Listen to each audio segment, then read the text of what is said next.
nice having you here. Thank you for stopping by. In today's video, we'll be making bread rolls. These are the ingredients I'll be using. I'll leave a list of all these ingredients in the description box.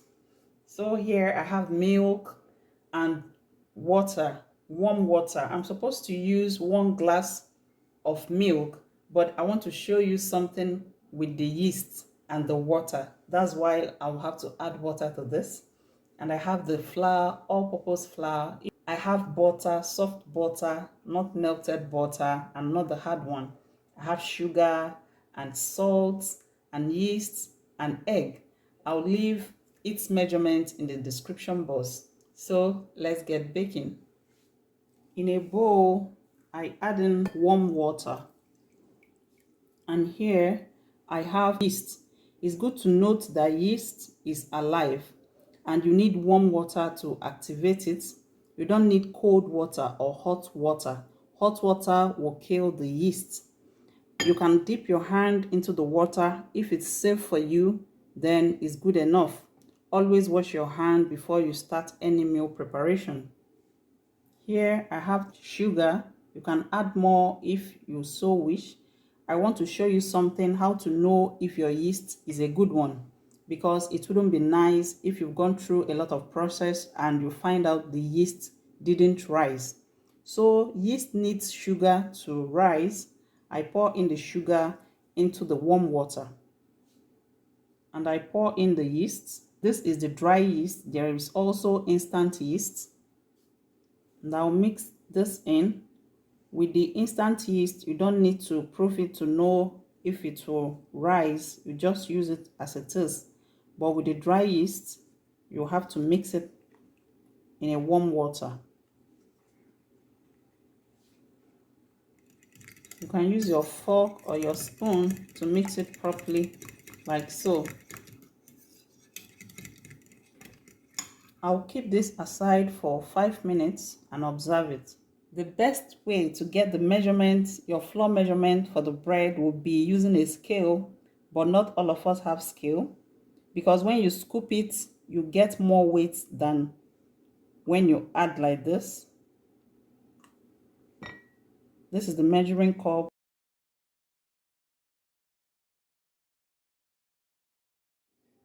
So this is a cup for me. This is our dry bowl for mixing. I add in the warm milk. Look at our yeast, it has doubled in size.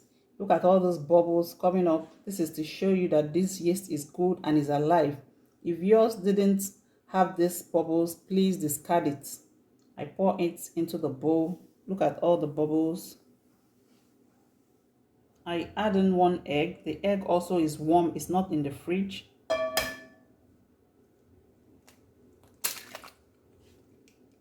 I add in 1 teaspoon of salt. I add in soft butter. Now mix all this in. Please note that when you're making bread, you have to use flour, fresh flour or fresh yeast. Please don't use the one you've stored for so long. It will affect the bread. It will make it not to rise. I'll add in the flour gradually. I wouldn't be adding all at once. I'll mix it in.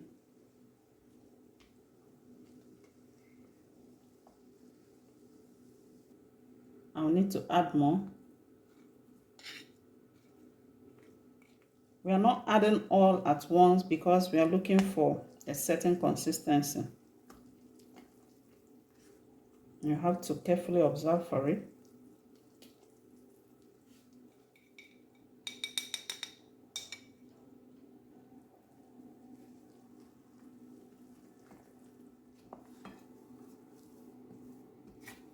We are looking for a certain consistency.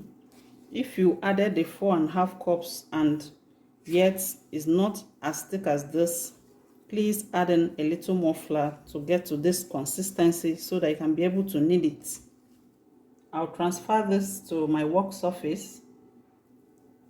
My work surface is cleaned already. I'll add in just a little flour. This is where the work is. You will have to knead this between 8 to 10 minutes till your dough becomes very soft. Don't be tempted to add a lot of flour even when it's still sticky. You can use your scraper so that you get very nice fluffy bread at the end. I've been kneading this for about 10 minutes now, and the dough is ready. Kneading strengthens the gluten development of the dough to help it to rise better. One way to know when your dough is ready, if you press it in, it should bounce back without sticking to your finger. I have my pan here. I'll add in a little oil, then I spread it across the pan. This will prevent the bread from sticking to the pan. Now, let's shape the dough. Make it stretch. I'll cut this. I'll be working with each piece at a time. I'll cover with a kitchen cloth so that it doesn't lose moisture. I'll pick one per time. And with my rolling pin, I spread it open. Then I start joining it in like this.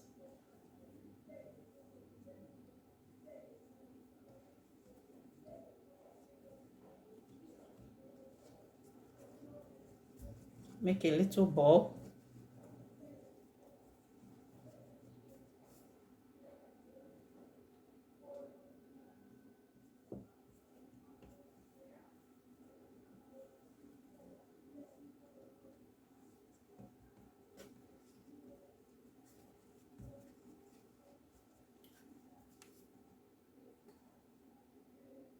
So the doughs are ready now.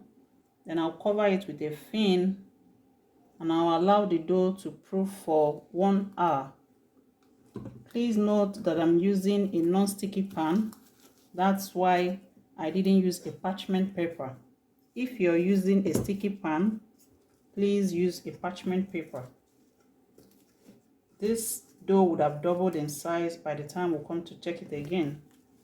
Please, you should place this in a warm environment. 1 hour later, let's check on our dough.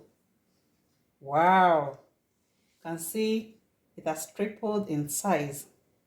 So we'll gently take off the film so that we don't break the air bubbles. So I have 2 pans of bread. So I'll be baking with both the pot and with the oven.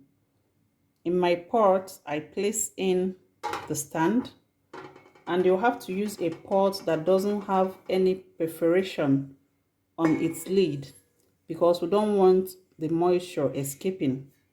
I'll preheat this pot. I'll cover it on medium heat for 5 minutes before breaking in with the pan. I'll also preheat my oven at 180 Celsius. We need to give this dough an egg wash so that it comes out looking appealing from the oven. I break in 1 egg. I add in 1 milk. Then I whisk both in. Whisk it in to combine properly. Then I apply on the dough with my brush gently. This will give it a very nice golden color when it's coming out from the oven. Apply generously. I got 2 pans of dough from the measurements we used. And I'll be sending one to the oven and one to the pot. going right into the oven. Our pot is well heated. It's been heating on medium heat for 5 minutes. So I wouldn't be adding water or sand or anything to this pot, and this pot will not discolor. I will show you at the end of this video. So you gently drop in the pot so that you don't hurt yourself. I'll cover this tightly and bake between 18 to 20 minutes. I can also check on it when I can perceive the aroma on medium heat. Here comes our bread from the oven. And here comes our bread from the pot. We'll place it in the rack to cool. And the bread rolls from the oven.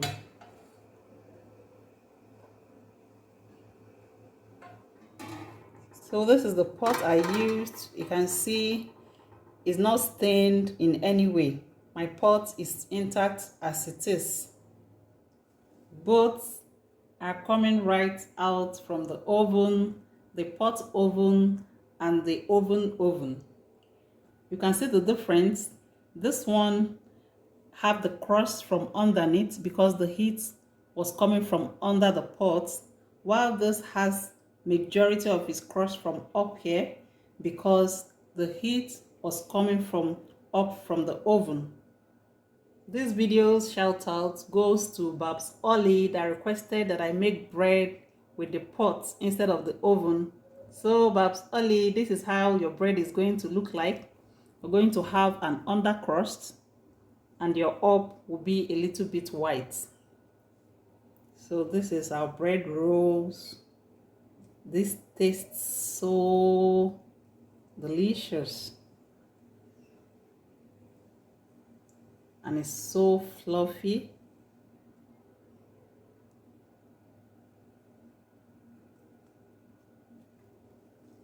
You can enjoy this at home. My children can't wait to have a bite of this. It's well cooked on the inside and have a very beautiful crust on the outside. And this is the one I made with the pot.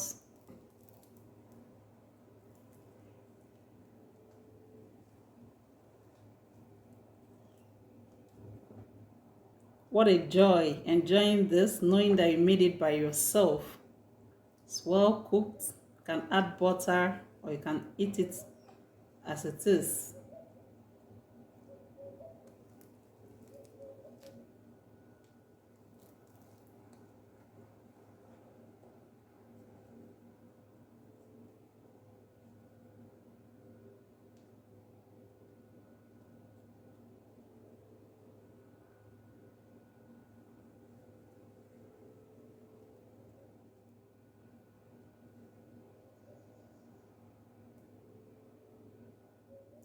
Please like this video. It will help me create more content like this. Please also share this video. Thank you very much for watching and see you in my next video.